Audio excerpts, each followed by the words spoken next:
Salut à tous et soyez les bienvenus pour ce nouveau tuto qui est un peu spécial car il est dédié à ce nouveau panneau que nous avons créé avec Stéphane Baril pour Photoshop CS6 et les utilisateurs GoPro. Nous avons eu ce projet pour répondre à des besoins de professionnels du broadcast mais aussi pour offrir de nouvelles possibilités aux utilisateurs GoPro. Je vous laisse découvrir sans plus tarder ce nouveau panneau et ce tuto qui a été édité par Stéphane Baril. Bonjour, dans ce tutoriel j'aimerais vous parler en fait d'un nouveau panneau que j'ai créé donc avec l'aide de Jimmy Thérion, en fait de Extreme Video, qui est un des spécialistes et revendeur d'ailleurs de la GoPro, et donc Jimmy est un spécialiste du montage et des logiciels Adobe. On a créé un petit panneau ensemble qui s'appelle GoPro, qui va nous permettre de corriger les déformations d'objectifs d'une vidéo GoPro. Avant de vous parler de ce panneau, eh bien, j'aimerais revenir sur une fonction qui nous avait donné l'idée sur CS5, eh bien, de créer des profils. Alors ici, je suis sur une photo, et il existe, donc depuis la version CS5, des corrections de l'objectif. Juste pour vous situer un petit peu le contexte, si je recherche en ligne ici, par exemple, un profil de correction, on s'aperçoit que j'ai la possibilité ici de corriger des aberrations, c'est un couple, les aberrations d'objectifs sont fonction de votre focale et aussi fonction de votre appareil photo. Donc ce qui est capable de faire ces filtres sur chaque photo, même si la distorsion, la déformation géométrique est minime, elle est présente. Donc ce que nous permet de faire ici, c'est une correction mathématique, ce filtre, d'aberration chromatique, ainsi que de vignettage, par exemple ici, sur les côtés. Donc ça, c'est quelque chose qui est possible depuis la version CS5. Vous avez aussi le contrôle pour revenir sur des réglages manuels. Ça marche très très bien sur une photo donc avec un objectif classique. Par contre, si on le regarde ici, ça va marcher aussi sur une photo qui est un objectif grand angle. Donc si je viens sur le filtre correction de l'objectif avec une touche Alt enfoncée, je reviens. Ici, on s'aperçoit qu'il a bien reconnu d'office, vu que c'est un appareil assez récent. On a tous les profils intégrés, et on voit automatiquement que la correction a été faite. Mais c'est une correction que j'appellerais mathématique.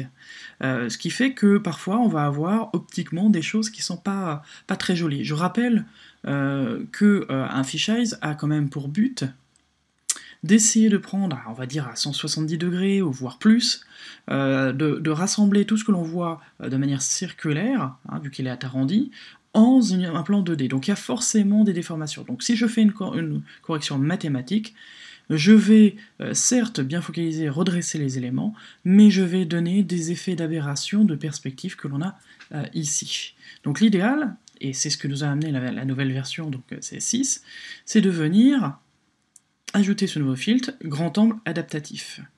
D'accord ?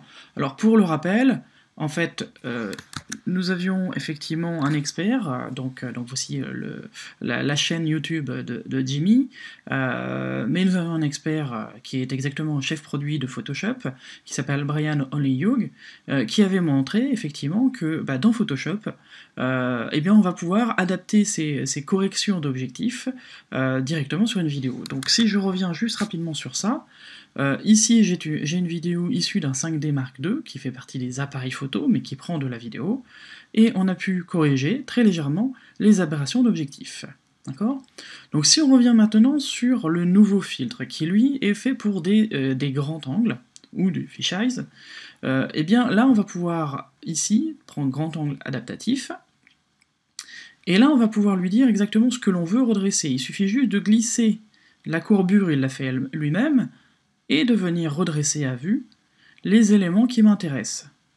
Vous voyez, j'ai une vue de détail, automatiquement il va redresser pour moi. D'ailleurs ici ce que j'aimerais, c'est que ceci, j'appuie sur majuscule, et bien ça devienne vertical, et automatiquement pour moi il va reverticaliser. Ici j'appuie pas majuscule, je veux juste redresser et garder la perspective, donc du coup il va s'adapter automatiquement.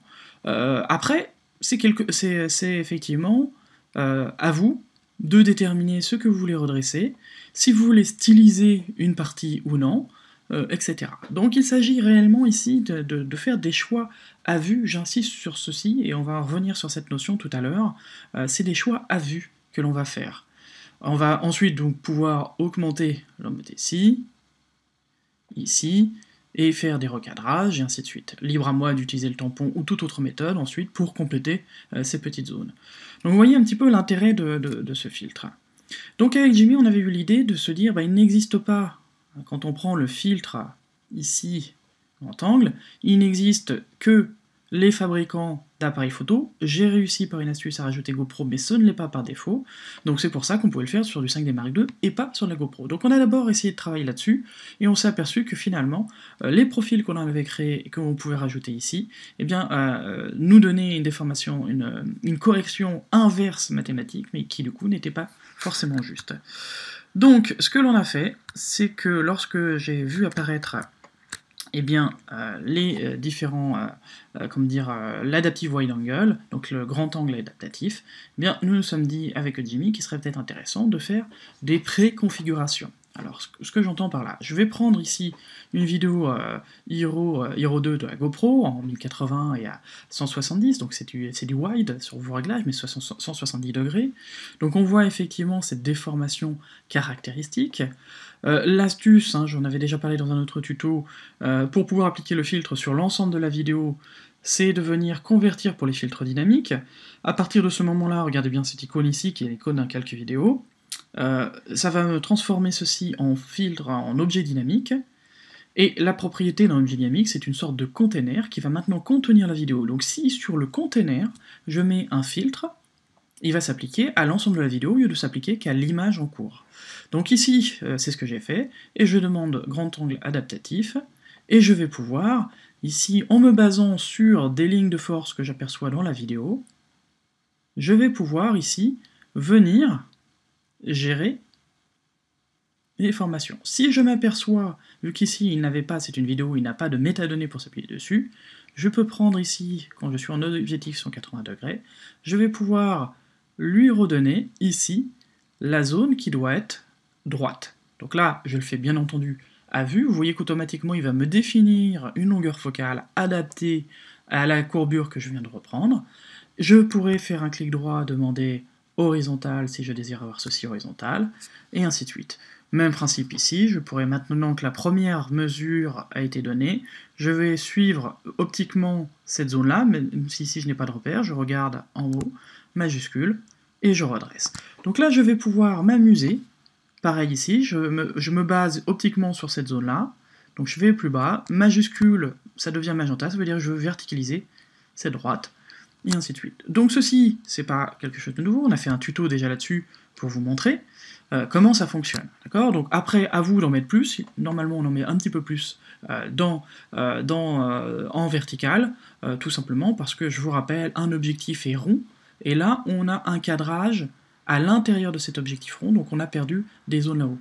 Et les déformations se font sur les extérieurs.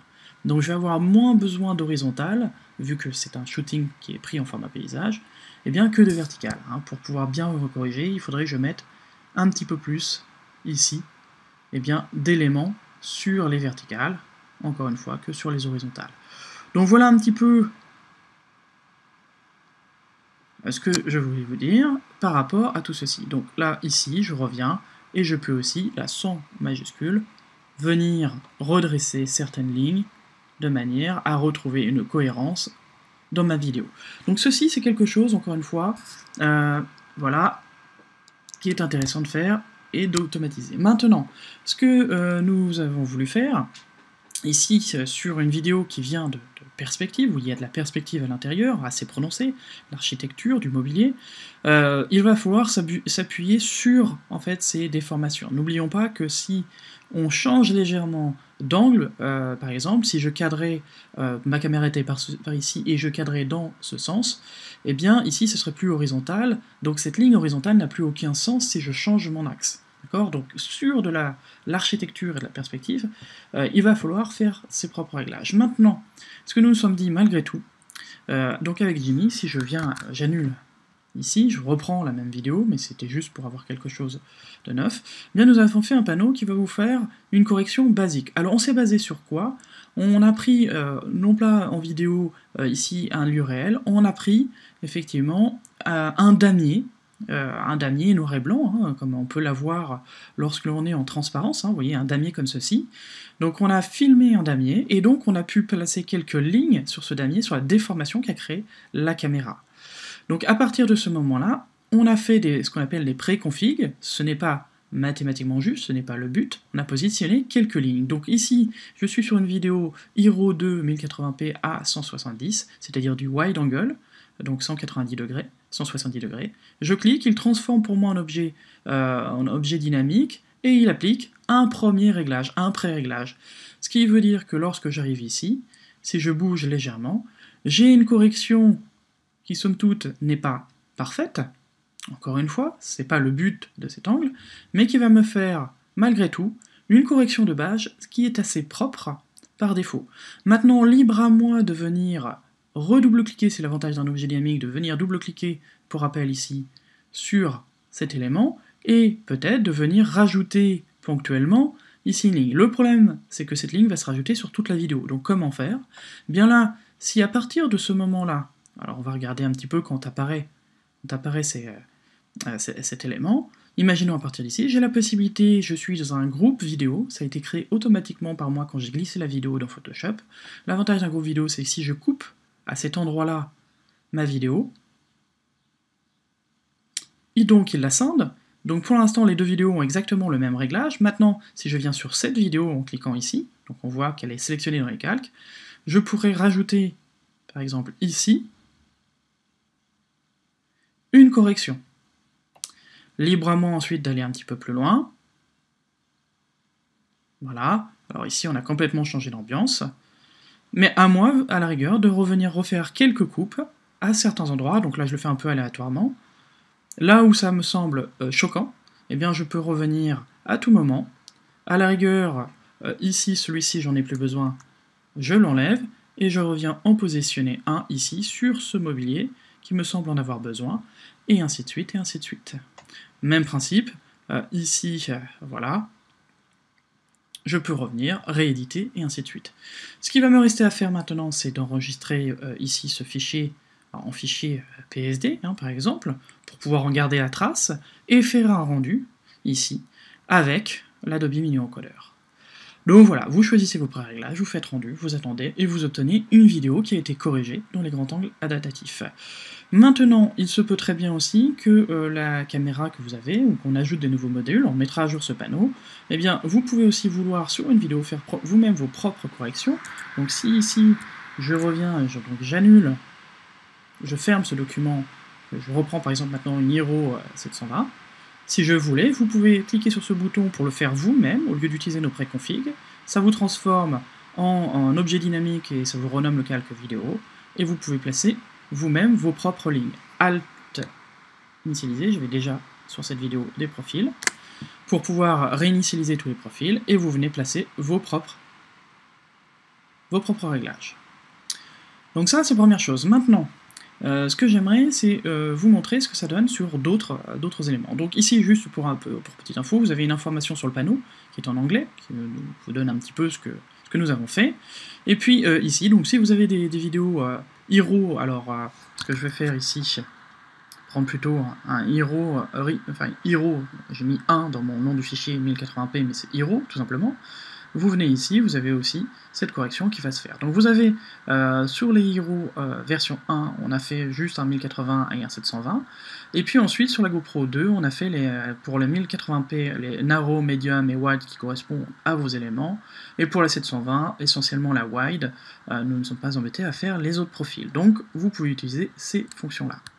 Maintenant, qu'est-ce que ça donne sur quelque chose d'un petit peu plus nature? Eh bien c'est là, je vous en parlais tout à l'heure, où ça va être encore mieux. C'est que si vous êtes sur des vidéos plutôt nature, j'ai déjà fait, les préconfigs vont assez bien fonctionner.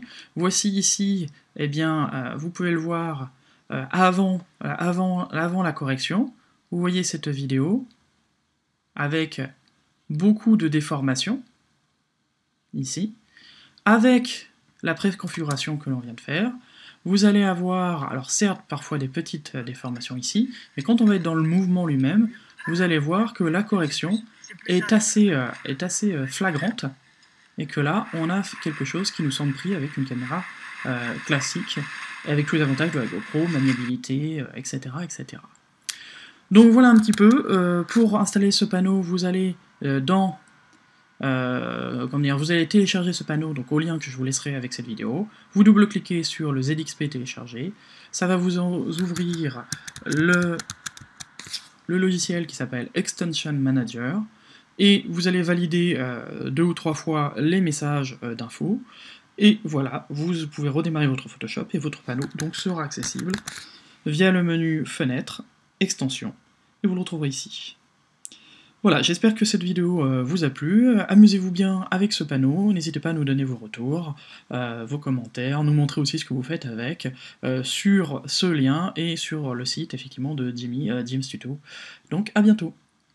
Et bien voilà, ce nouveau tuto est terminé, j'espère qu'il vous a vraiment plu. Et je remercie d'ailleurs Stéphane pour son aide précieuse. J'espère vraiment, on espère, que ce nouveau panneau va vous satisfaire. D'ailleurs, n'hésitez pas à nous donner votre avis sur ce panneau. Je vous invite à vous abonner à la chaîne pour voir les nouveaux tutos. D'ailleurs, le nouveau arrive dans 15 jours. À dans 15 jours.